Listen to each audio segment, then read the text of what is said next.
Police की गाड़ी खड़ी थी, निकल गई यहाँ से। बाकी मेरे केस में एक पंगा हो गया था, वो बोलता है भाई नो स्टेपल नो वीजा। एक रोमांचक बात और बताऊँ आपको, जब वीजा ऑफिसर मेरा पासपोर्ट चेक कर रहा था ना, वो खड़ा होकर मेरा पासपोर्ट लेके चला गया भाई। Nothing, no no no no no. यहाँ एक इजिप्ट में मोटी समस्या है कि लोग आपका पीछा करना शुरू कर देते हैं। Namaste India, welcome to Georgia.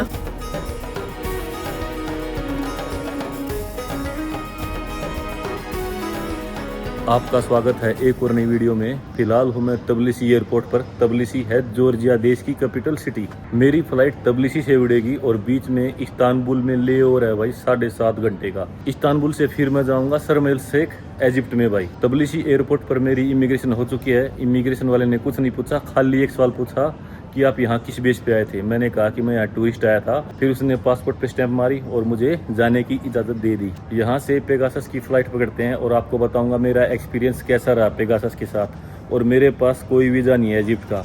आपको मैं दिखाऊंगा कि इजिप्ट में वीज़ा ऑन अराइवल कैसे लेते हैं भाई। यहाँ से इस्तांबुल जाएंगे, आपको इस्तांबुल एयरपोर्ट दिखाएंगे। यहाँ तबलिसी इमिग्रेशन वालों ने कोई भी ट्रांजिट वीज़ा की डिमांड नहीं की इस्तांबुल जाने के लिए, क्योंकि इस्तांबुल में रुक नहीं रहा, मैं जा रहा हूँ इजिप्ट। मेरे साथ बने रहना, काफ़ी रोमांचक सफ़र होने वाला है भाई।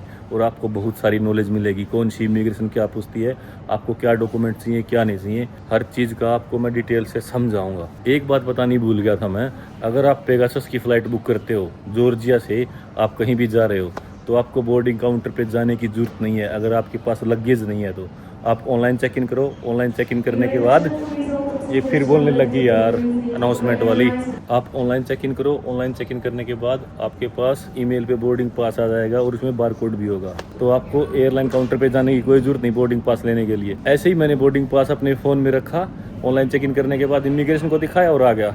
आई होप आप समझ गए होंगे।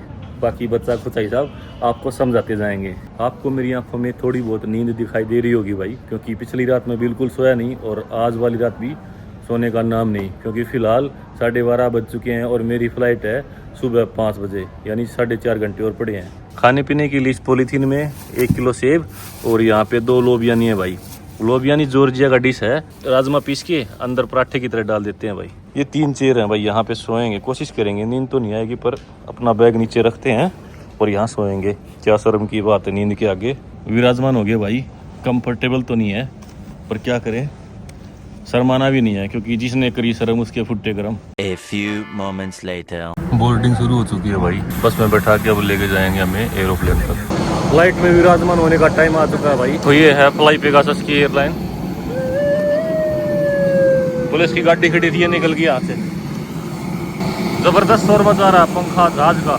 एक ही गेट है भाई खाली, दूसरा गेट पीछे नहीं है। अगर दूसरा होता तो इतनी भीड़ नहीं होती। भीड़ ठीक ठाक है भाई, आगे पैर टच हो रहे हैं तो कंफर्टेबल तो नहीं बोलूँगा मैं। चार्जिंग का भी कोई प्लग नहीं है कि कहाँ USB लगा लो और चार्जिंग कर लो, तो ऐसा कोई ऑप्शन आपको नहीं दिखाई देगा।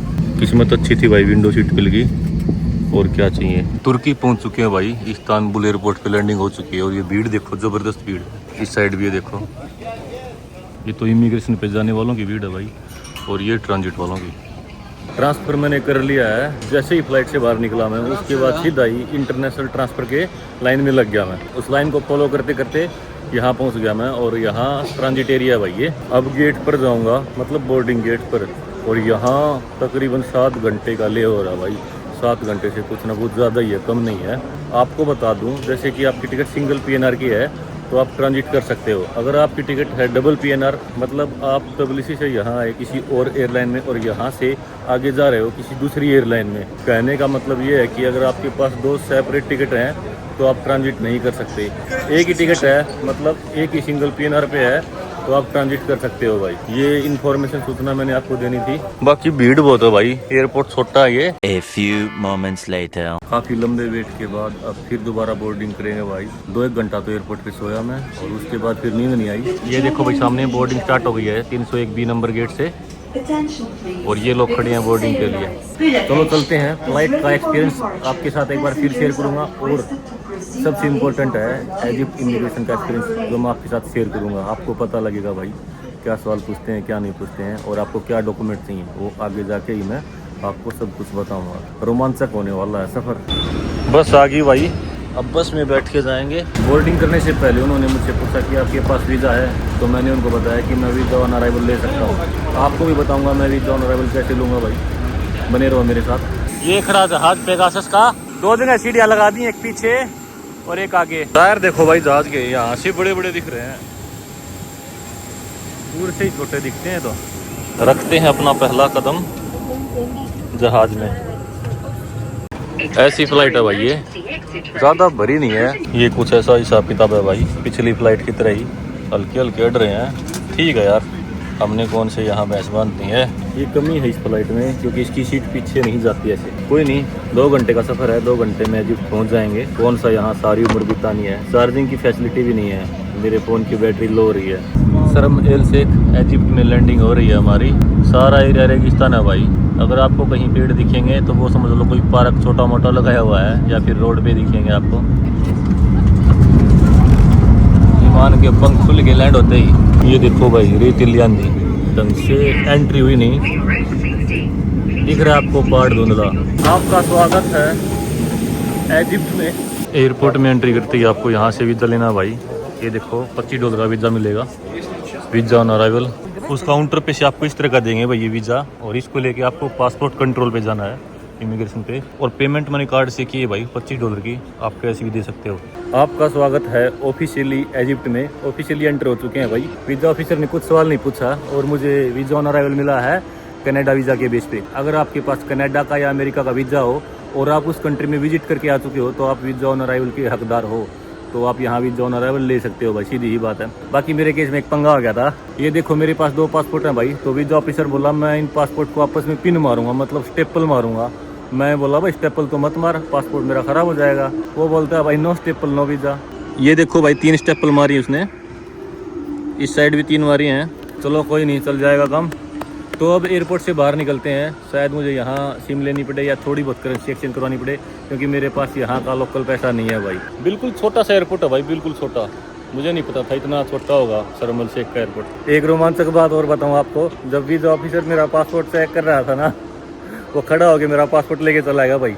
वो US वीज़ा या कनाडा वीज़ा को कन्फर्म करवाने के लिए, मुझे नहीं पता वो क्यों कहाँ गया, बाकी वो लेके चला गया था।